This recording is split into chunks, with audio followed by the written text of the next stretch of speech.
This is Sparta! What's up guys, Justin Skinner here, and today we're going to talk about that cool glowy light thingy that you just saw on my quad.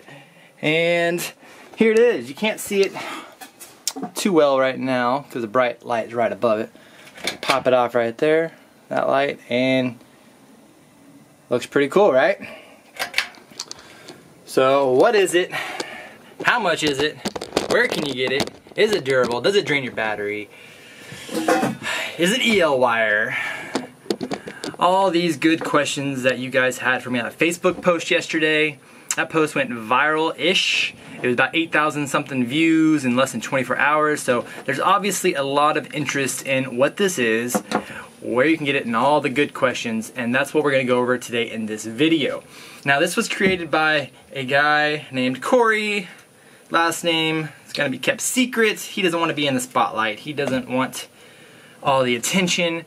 But he is a leading authority in electroluminescent wire. So yes, it is EL wire, but no, it is not the EL wire you can get off of Amazon. Not all EL wire is the same. So what's different about it? We'll get into it.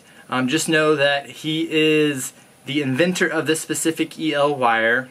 So this here is what he designed, and he is the inventor of this specific EL wire. It's been used in some pretty cool applications I'm not allowed to discuss because of contracts that he's under, but it is used in more applications than just mini quads. Well, it's not even used in mini quads yet. This will be the first application. This is actually the first quad ever raced right here. This one, my camera's too close, but this quad was the first one ever raced with the EL wire, or his version of the EL wire ever. So what makes it different than the ones from Amazon that you get? It is thicker, designed to take impacts, and it is 10 times brighter than anything you can get in an Amazon kit. And he challenges you to test that out for yourself. So this is from the horse's mouth. All the information I am providing to you is from the horse's mouth. I spoke with him on the phone last night for a pretty long period of time, getting all your questions answered, and I am now providing those answers to you. So this is not Justin Skinner giving you these answers. It is Corey, the inventor of this stuff. So test it for yourself. Another thing that he designed is these inverters. Now this is pretty chunky, right? This right now currently weighs in at about 27 grams, as you see right here. His newer versions that will be coming out will be about 12 grams because I told him that weight needs to be down a lot more. You can't do anything about the wire. The wire is, what was it, about 20-ish grams, 25 grams itself also. All this together right there on the scale, I think was 47 grams. But on my kit, I ended up cutting off this much wire. This was about 8 grams of wire right there. So you may not need as much depending on the quad you're putting it on, depending on how you mount it. You can get it down to probably about 22 to 25 grams with his new kit on your quad. So looking at this is supposed to be thicker, more durable, 10 times brighter. The inverter, unlike the ones that you can get on Amazon, this is designed to take a hit in a quad. So it's supposed to be able to bounce it around everything. It is an epoxy potted inverter. So that means he filled this up with epoxy. So that's really why it's so heavy. In future versions, it's going to be filled with a foam similar to what you see in some of our antennas. So it'll definitely come down in weight. He says he has it coming down to 12 grams. Has a switch, so you don't have to have it always powered on, because in the daytime, it's not going to be as visible. It'll look like a colored wire around your quad instead of, you know, glowing like you saw at the beginning of the video. Here you can see it flying around about 40 minutes before dusk or before sunset, and it shows up very well right now. So this stuff is not meant though for bright sunny days. You're not going to be able to see it during a bright sunny day. It doesn't put off that much light. It's a glow, it's not a shining flashlight. So just keep that in mind. It's meant for low light situations, nighttime racing, you can race under some stadium lights, you can race indoors and it'll show up, but bright sunny days, it's just not going to show up. And current version has it where you direct solder onto your battery lead. So on your flight controller, PDB, or your ESCs, you'll direct solder currently. Future versions, I told them it would probably be easier just to have this with plugging into a balance lead. That way you can just plug into your battery's balance lead and not have to direct solder anything. I think that would be easier for more people. And then he's made it wired up with some banana plugs that you just plug into the wire once it's on. And that's what will give it its cool glow. So how is it powered? I'm going to discuss, and I'm taking this almost verbatim, what I discussed with him last night, because I am not the smartest guy in the world. I honestly could not have done this myself. So going off what he said, it uses the current from the battery to create a fast switching magnetic field that vibrates the atoms in the phosphorus that's coating the wire, creating the glow. The wire is actually considered a luminescent capacitor. This is epoxy potted for impact protection, and the future will have the foam of source lighting things up, like I said. Inside is an induction coil similar to what is on our motors that transforms direct current into alternating current. So it's just got wire wrapped up inside that creates the alternating current, which lets the atoms in here vibrate, creating that glow that you saw on the quad. So interesting, right? Interesting. Very high-tech stuff. When it comes to this right here, how is it mounted? As you see, I used some super glue. I think it was CA glue, and I just went around. I was in a hurry when I did this because I had a night race the day I was installing this, and so I was really messy with everything. I over applied the glue and I didn't take my time, and so it's really messy the way it is right here. In the future I would probably just use little bitty drops to get the stick on there, because once it's on there it's pretty good. I mean, you can probably still peel it off with some pressure. Okay, maybe not that easy, but it does make a mess the way this is mounted. How you mount it really is going to be up to you though. Because of the way it's mounted, any direct impacts, where I had one, here we go, any direct impacts, there we go, on the actual wire itself, even though this is 10 times stronger and more impact resistant, it's on the edge. And this quad, as you see it here, let me pull this back. As you see it here, this quad weighs 687 grams. This is not light by any means. I have the Cobra motors on here. These motors are super heavy. They're like 38 grams a motor. I'm running heavier props. I got the GoPro with the GoPro mount. The Talon itself is probably, I think it's 98 grams. No, this is a 3 millimeter version, so it's like 84 grams, I think. But anyways, it is a pretty heavy quad. Then you throw an extra 30-something grams on with the inverter. And you see how I have it mounted right there. So I have it stuck right there. How are you going to put it in your quad? That's going to be up to you.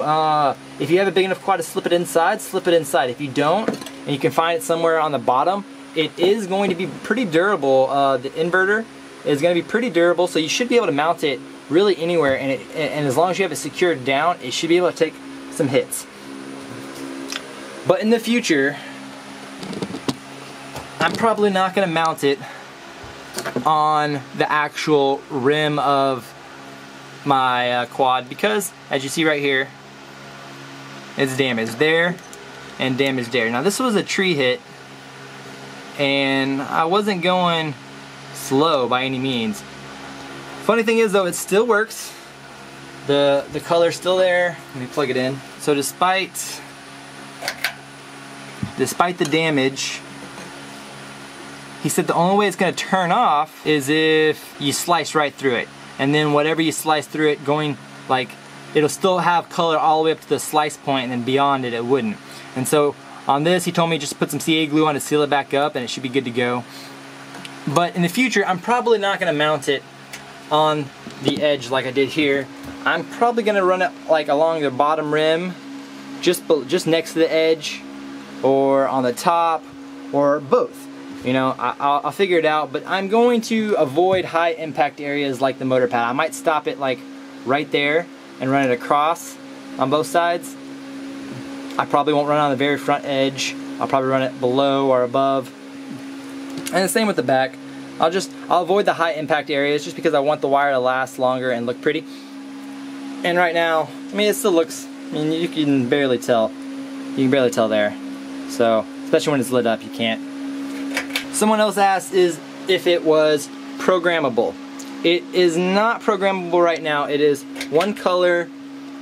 You pick it. You can get multiple colors and you can switch them out because of the banana plugs, but it is currently just one color. He said in the future he's going to be able to do a sensor of some sort, switch that you can change the colors, but at the moment when he releases them, they will not be multicolor. They'll not be red, green, blue programmable. Another question was, does it interfere with your quad signal? I haven't had any issues so far. Now, and that might be because I'm running a 4-in-1. The guy said on the Facebook post, he said if I had like individual ESCs, there had been more signal travel between the ESC and the flight controller, and apparently it could mess with your signal. I have had no issues whatsoever so far the way I have mine set up. So that's going to have to be something that you experiment with on your own. Next question, does it drain the battery fast? No. LED will drain, like your LEDs, will drain more from your battery than this stuff because the LEDs take more power. The way I understand it, it uses the current but doesn't draw upon the current. So no, it does not drain your battery. I ran it in a race, lit up. I didn't have any different battery life than I would have without it, except for maybe possibly, there was like maybe 5 to 10 seconds less flying time, and I'm going to assume that was more so with the extra 30 something grams on the quad than the actual light draining the battery. In the future, is there going to be smaller ones? Yes. He actually does have a smaller one currently that runs off of 5-volt power, but it's not as bright. But he does think he can bring this down in weight and make it smaller here in the future, which will be really cool. So where can you get it? I'm going to link down below where you can get it. It is quantumrodeo.com. This stuff is going to be available on the 30th of the month. It's going to run $34, $34.99. I can't remember if he said $99 or if it's just $34. But it's going to run $34-ish, and he's going to have 100 light kits available at the end of this month. So if you're interested, make sure to get down below, click the link, visit his shop, get on the wait list, the email list, or whatever. That way you're first notified, and jump on it because there's only 100. I know there's going to be quite a few people wanting this. Now, is it the most durable stuff in the world? I've crash tested it. I've run it into these trees back here in my yard. As you saw, it was damaged. So depending on how you mount it, it may not last as long. If you avoid the high impact areas like I'm going to do in the future, it should last longer. According to him, it's more durable than the stuff you can get off of Amazon. I haven't tested that yet. You're going to have to do the testing on your own. You might want to jump on it. I don't know. The stuff off Amazon is like $20 for the kit, but the inverters themselves aren't designed to take impacts, so be careful there. And yeah, I think that about covers it. I think I covered all the questions that I had. I spent a lot of time talking to this dude. He knows his stuff. He's been doing this for years. And if you guys like it and you guys support him early on, he'll keep developing it. He has his own companies. The only reason he's doing this is because he posted a picture that he did on his own, because he has a signed company, one of his signed companies that he uses his technology for big companies. He just decided to throw some on his quad, and that picture blew up, and people were mailing him all the time. So he decided to take a little time out of his normal work life to create this for those that were interested. Now, after this video, after he saw how popular this stuff was last night, he's talking about developing it out further. Now, that's all going to depend on if everyone jumps on and helps him. If there's support behind it, if there's a fan base behind this stuff, and you guys want to see this improve, well, then you gotta support him early on. That way it keeps him motivated to continue developing and improving. Now, I'll be discussing, I'll keep testing and helping him improve the best I can, like the weight reduction. We all know that's important. I think the balance lead, plug it into your battery's balance lead instead of direct soldering onto your quad. I like that idea better. I think it's more convenient. It's more plug and play, especially. Mounting wise, I don't know how much I like gluing something to a frame. So I might experiment around a little bit with how to mount it. But that's all I really got for you when it comes to this stuff. I hope it answered all your questions. Let me know if you have any others in the comments below, and I'll do my best to answer it.